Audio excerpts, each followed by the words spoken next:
दोस्तों स्वागत है आप सबका इस चैनल पर डीपीपी क्लासेस। पिछले वीडियो में मैंने बात किया था मैथ्स के बारे में। इस वीडियो में बात करूंगा इंग्लिश के बारे में। कॉम्पिटिटिव एग्जाम्स में इंग्लिश कितना ज्यादा इंपॉर्टेंट है आप सब इस बात से वाकिफ हो और मेहनत भी कर रहे हो। लेकिन मैंने देखा है 90% बच्चे मेहनत करते रहते हैं लेकिन इंग्लिश में उनका स्कोर कभी इनहेंस नहीं हो पाता। 30-40% मार्क्स ही वो ला पाते हैं। कई बुक्स पढ़ते हैं, कई एप्स यूज करते हैं, कई यूट्यूब वीडियोस भी देखते हैं लेकिन तब भी उनका स्कोर इनहेंस नहीं करता है। मैं ये बात मान सकता हूं कि इंग्लिश एक टाइम टेकिंग सब्जेक्ट है और एफर्ट्स भी मांगता है, मगर आप अगर 2-3 महीने अच्छे से प्रिपेयर करो तो इस बात की गारंटी है कि अगर आप इस टाइम 40% मार्क्स ला रहे हो इंग्लिश में तो उसको 80-85% तक आप ले जा सकते हो, इवन 90% तक भी ले जा सकते हो। बस जरूरत है एक प्रॉपर स्ट्रेटेजी की और प्रॉपर प्लानिंग की। लेकिन सिर्फ प्लानिंग से काम नहीं चलेगा, आपको उसको इम्प्लीमेंट भी करना होगा। एक इंपॉर्टेंट बात मैं ये कहना चाहूंगा कि जो नॉर्मल इंग्लिश होती है, जो हम स्कूल में पढ़ते हैं या कॉलेज में पढ़ते हैं, कॉम्पिटिटिव एग्जाम की इंग्लिश उससे काफी डिफरेंट होती है। आप जो वोकैब यूज करते हो या जो भी आप स्पोकन इंग्लिश में वर्ड्स यूज करते हो, वो वर्ड्स कॉम्पिटिटिव एग्जाम्स के वर्ड्स से बहुत ही अलग होता है। वहां पर आपको ऐसे वर्ड्स मिलते हैं जिनका स्टैंडर्ड बहुत ही अच्छा होता है। तो वीडियो में अंत तक बने रहिएगा हमारे साथ। मैं इन्हीं चीजों को डिस्कस करूंगा। मेरे खुद के रिसोर्सेज जो मैंने जिससे हेल्प लिया था और जिससे मैंने अपने स्कोर को, जब मैंने पहली बार एग्जाम दिया था तो मेरा स्कोर भी कुछ 30 या 40% ही आया था।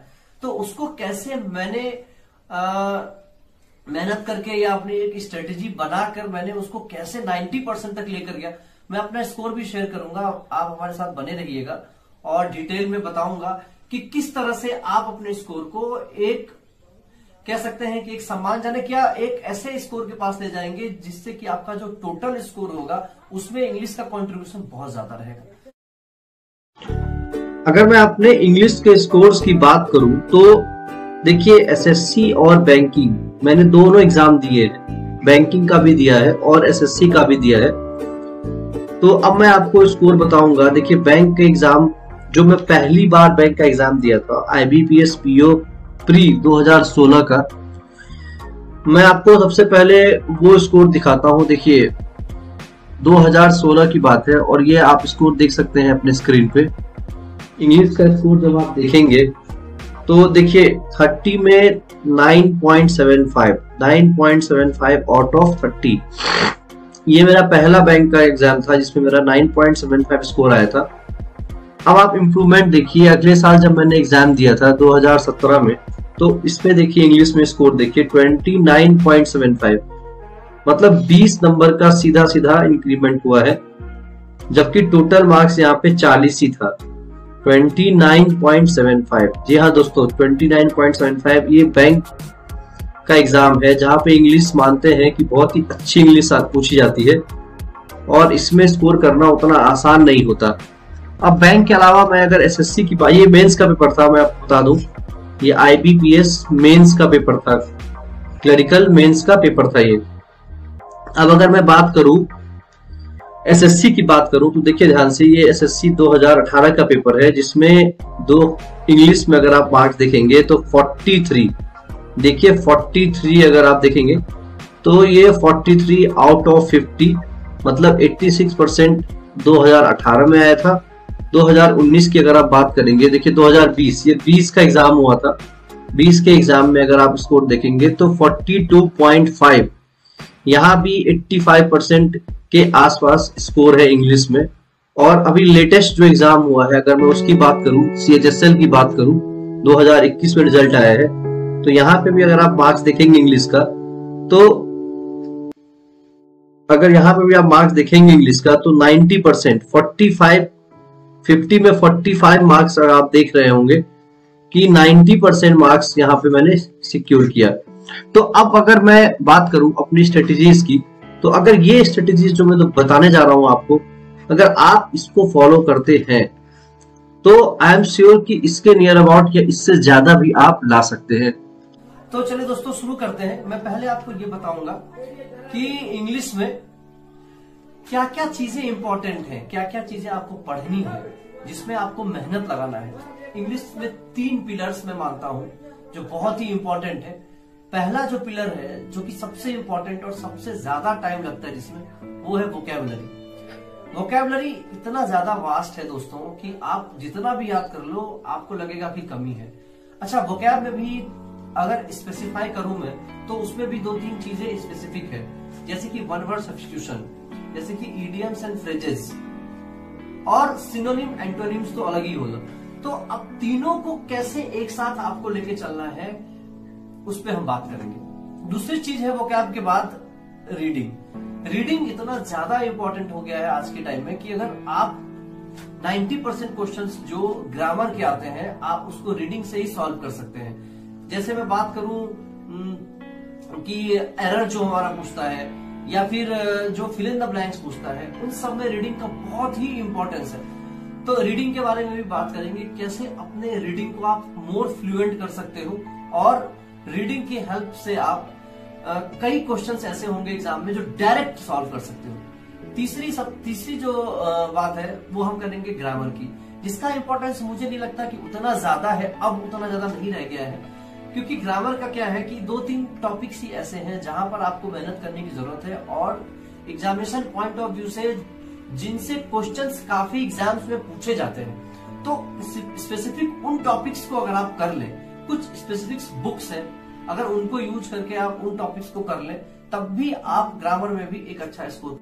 दोस्तों, बात करूं मैं अपने रिसोर्सेज की, तो देखिए मैंने 4 कॉपीज बना रखी थी, टोटल 4 कॉपीज, और उन्हीं 4 कॉपीज से मेरी सारी कहानी बदल गई। मैं बताऊंगा बारी बारी से आपको कि कौन कौन सी वो कॉपी थी और उसमें क्या क्या मैंने लिख रखा था। देखिए, सबसे पहले स्टार्ट करूंगा मैं, एक किताब आती है इंग्लिश की, वर्ड पावर मेड इजी।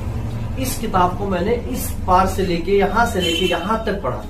आप देख सकते हैं, ये देखिए, ये इस किताब को इधर से उधर तक मैंने पढ़ डाला, और इसके जितने भी सेशंस थे वो मैंने एक स्पेशल डायरी बनाई थी, उस डायरी में मैंने सारा लिख डाला। तो इसके जितने भी वर्ड्स हैं, अगर आप इस बुक को एक बार पढ़ लेते हो तो I am sure, I guarantee कि आपकी सोच बदल जाएगी, इंग्लिश पढ़ने का आपका तरीका बदल जाएगा, और इंग्लिश को ग्रैस्प करने का एक जिस तरह से आप पहले करते थे वो टोटली चेंज हो जाएगा। पहली चीज। दूसरी चीज जो मेरी थी वो थी ये मेरी कॉपी वर्ड मीनिंग वाली। अच्छा, ये वर्ड मीनिंग वाली कॉपी क्या है, देखिए, जहां से भी मुझे वर्ड्स मिले, चाहे मैंने प्रीवियस ईयर किया, चाहे मैं कोई बुक से पढ़ रहा था, या मैं न्यूज़पेपर पढ़ा, कोई ऐप, बहुत सारी ऐप्स आती हैं, जहां से भी मुझे नए वर्ड्स मिले तो उनको मैं अपने इस कॉपी में, ये वर्ड मीनिंग की कॉपी, इसमें टोटल 1000-1500 वर्ड है टोटल, इसको मैं इसमें लिखता था, और वर्ड्स के साथ साथ उसके 2-3 सिनोनिम्स, 2-3 एंटोनिम्स और 3-4 सेंटेंसेस, जो बहुत जरूरी है, क्योंकि सेंटेंस जब तक आप नहीं बनाओगे आप वर्ड्स का सेंस नहीं पकड़ पाओगे, और एग्जैक्ट मीनिंग अगर आप याद करके जाओगे एग्जाम में तो ऑप्शन देख के आप टिक कभी नहीं कर सकते। सेंस से आपको मीनिंग याद करना ही पड़ेगा। दूसरी कॉपी। अब बात करते हैं तीसरी कॉपी। देखिए, वोकैब में, जहां तक वोकैब में अच्छा, एक और चीज, इसमें एक तरफ से मैंने वर्ड मीनिंग लिखा है, तो दूसरी तरफ आप देखिए, दूसरी तरफ ये देखिए, दूसरी तरफ यहां पर क्या है, यहां पर है इडियम्स एंड फ्रेजेस। आप सभी जानते हैं कि इडियम्स एंड फ्रेजेस कितना ज्यादा इंपॉर्टेंट है आज के टाइम में। एसएससी के एग्जाम में, चाहे प्री हो या मेंस हो, 5 से 10 इडियम्स एंड फ्रेजेस जरूर पूछ लेता है मेंस में, और प्री में 2 से 3। तो इडियम्स एंड फ्रेजेस आपको जितना भी आप कर सको उसके लिए एक अलग से कॉपी बनाइए। प्रीवियस ईयर पहले उठा लीजिए, और उसके बाद जहां से भी आप पढ़ते हो, टेस्ट देते हो या कहीं भी आपको मिलता है, कोई क्विज कर रहे हो बैंकर्स अड्डा पे या कहीं भी, वहां से इडियम फ्रेज उठाइए, अपनी कॉपी में डालिए, उसको बार बार रिवाइज करते रहिए। अब तीसरी चीज आती है वन वर्ड सब्स्टिट्यूशन। देखिए बच्चों, वन वर्ड सब्स्टिट्यूशन को सबसे ज्यादा अंडररेट करते हैं बच्चे। उनको ये लगता है कि one word substitution synonym antonym में ही आ जाएगा, लेकिन ऐसा बिल्कुल भी नहीं है। वन वर्ड सब्स्टिट्यूशन एक ऐसी चीज है जो आपको श्योर शॉर्ट मार्क्स देगा, क्योंकि ये एक डेफिनेट नंबर में है। अगर आप 500 या 1000 वन वर्ड कर लेते हैं, किसी भी यूट्यूब चैनल से कर लीजिए या कोई भी बुक उठा लीजिए, मैं आपकी हेल्प ये करूंगा कि जो मैंने अपनी कॉपी में लिख रखे हैं और मैंने सेलेक्ट कर रखे हैं, जो प्रीवियस ईयर है और जो इंपॉर्टेंट टेस्ट सीरीज में मुझे मिले, वो सब मैंने सेलेक्ट कर रखे हैं और अपनी कॉपी में मैंने, ये आप देख सकते हैं कि मैंने ये लिख रखे हैं, लगभग 1000 के आसपास मैंने लिख रखा है। तो मैं ये इसका एक अलग से वीडियो बनाऊंगा जितना भी है मेरे पास, ताकि वो आपको 2-2, 3-3 मिनट में 5-5 करके आपको याद ही हो जाए। तो तीसरी मेरी ये एक कॉपी होगी जिसमें मैं 1 वर्ड सब्स्टिट्यूशन लिखता था। तो अब आते हैं चौथी कॉपी पे। चौथी कॉपी देखिए, ये इंग्लिश टेस्ट कॉपी। इसमें क्या है, जितने भी मॉक्स या क्विजेज मैंने दिए हैं, जितने भी आपको, जैसे कोई एक रूल मिल गया या कोई एक क्वेश्चन एरर का मिल गया जहां पे एक बहुत जबरदस्त रूल यूज हो रहा है, तो आप इस कॉपी में उसको लिख लीजिए। जब आप 20, 25 या 50 मॉक आप जब दे लोगे, तब आप उस कॉपी को जब देखोगे तो आपको एक बंच में चीजें मिलेंगी, और वो आप टेस्ट दिए रहोगे तो आपके दिमाग में वो चीज कहीं ना कहीं ड्रिल्ड मतलब हो, कहीं ना कहीं वो दिमाग में आपके रहेगा। जब आप दूसरी बार उसको एग्जाम में देखोगे या आपके सामने आएगा तो आप उसको टिक कर ले जाओगे। तो ये हो गए मेरे वोकैब के रिसोर्सेज। अब मैं बात करता हूं कि रीडिंग के रिसोर्सेज क्या है जो आपको हेल्प करेगा कम टाइम में ज्यादा आउटपुट के लिए। तो उसमें देखिए, बहुत सारे लोग या यूट्यूब चैनल पे आप कहीं भी देखेंगे तो आपको न्यूज़पेपर पढ़ने के लिए जरूर कहा जाएगा। न्यूज़पेपर यानी द हिंदू।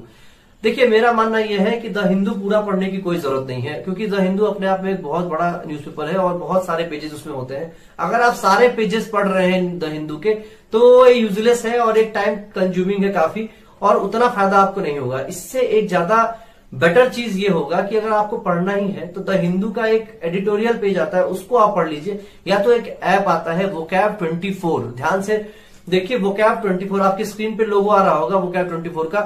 तो ये एक ऐप आप डाउनलोड कर लीजिए प्ले स्टोर से मोबाइल में अपने, और उसमें जो भी मेन न्यूज़पेपर्स हैं उसके एडिटोरियल्स आते रहते हैं, और जो भी वर्ड आप जहां भी अटकेंगे, अगर आप उस वर्ड को क्लिक करते हैं तो वहीं आपको तुरंत उसकी मीनिंग मिल जाएगी। इस प्रोसेस को अगर बार बार एक लंबे टाइम के लिए आप करते हैं तो आप देखेंगे कि आपकी इंग्लिश की इंप्रूवमेंट बहुत ही अच्छी हो जाएगी। तीसरी चीज आता हूं मैं ग्रामर पे। तो ग्रामर के लिए देखिए, बेसिक 2 चीजें, एसएससी तो 2 ही चीजें पूछता है, पहला वॉइस और दूसरा नरेशन। वॉइस में एक्टिव पैसिव और नरेशन में इनडायरेक्ट डायरेक्ट, यही 2 चीजें ग्रामर में पूछता है। जो डायरेक्ट ग्रामर का एक यूज आप देखोगे एग्जाम्स में दिखता है, वो यही 2 है। बाकी जो रूल्स हैं, अगर आप रूल्स रटने जाओगे, आई एम डैम श्योर कि आप रूल्स रट के एग्जाम क्वालिफाई नहीं कर पाओगे। अगर रूल्स आप रटोगे तो एग्जाम में आप कभी भी लगा नहीं पाओगे। एज सच मैंने पर्सनली ग्रामर की एक किताब प्लिंथ टू पैरामाउंट पढ़ी थी, उसमें ये 2 चैप्टर्स पढ़े थे और कुछ बेसिक रूल्स मैंने उसको पढ़ लिए थे, तो उससे मेरा ग्रामर का काम चल गया था। तो सबसे बड़ी चीज मैं ये कहूंगा इंग्लिश में क्या है कि अंडरस्टैंडिंग आपको बनानी पड़ेगी, एक फील लाना पड़ेगा। सवाल 80% तो ऐसे आते हैं कि एक फील से आप उसको टिक मार सकोगे, और वो फील कब आएगा, जब जितनी चीजें मैंने बताई हैं अगर आप उनको फॉलो करते हो। जहां भी जो चीज पढ़ो इंग्लिश में पढ़ो, इंग्लिश को इतना ज्यादा अपने लाइफ में इन्वॉल्व कर लो कि। तो दोस्तों देखिए, मैं आपकी ये हेल्प करूंगा इसमें कि जितना भी मेरे पास कंटेंट है या जो मैंने मेहनत करके और जो मैंने रिसोर्सेज इकट्ठा किए हैं, वो वीडियो के माध्यम से, देखिए रीडिंग और ग्रामर का जो सेक्शन है मेनली आपको उसमें मेहनत करना पड़ेगा, लेकिन जो मेजर पोर्शन है, जो टाइम टेकिंग है, जो वोकैब है, उस वोकैब में 1 वर्ड सब्स्टिट्यूशन, इडियम फ्रेजेस और सिनोनिम्स एंटोनिम्स, उसका एक मैं सीरीज स्टार्ट करता हूं, और जितना मैंने इकट्ठा करके रखा है वो आप तक वीडियो के माध्यम से मैं पहुंचाने की पूरी कोशिश करता हूं। तो बने रहिएगा मेरे साथ, चैनल को लाइक करिए, सब्सक्राइब करिए, दोस्तों से भी शेयर करिए, और मैं गारंटी लेता हूं कि अगर आप इन स्ट्रेटेजीज, इन ट्रिक्स को फॉलो करते हैं अगर, तो 1 से 2 महीने या 3 महीने मैक्सिमम में आप अपनी इंग्लिश के लेवल को काफी इंप्रूव कर लोगे, और जब आप मॉक टेस्ट दोगे तो आपको उसमें भी दिखेगा कि आपका स्कोर कितना ज्यादा इनहेंस हो गया है। तो दोस्तों वीडियो कैसा लगा कमेंट सेक्शन में जाके हमें बताइए, लाइक करिए। Thank you so much, have a nice day.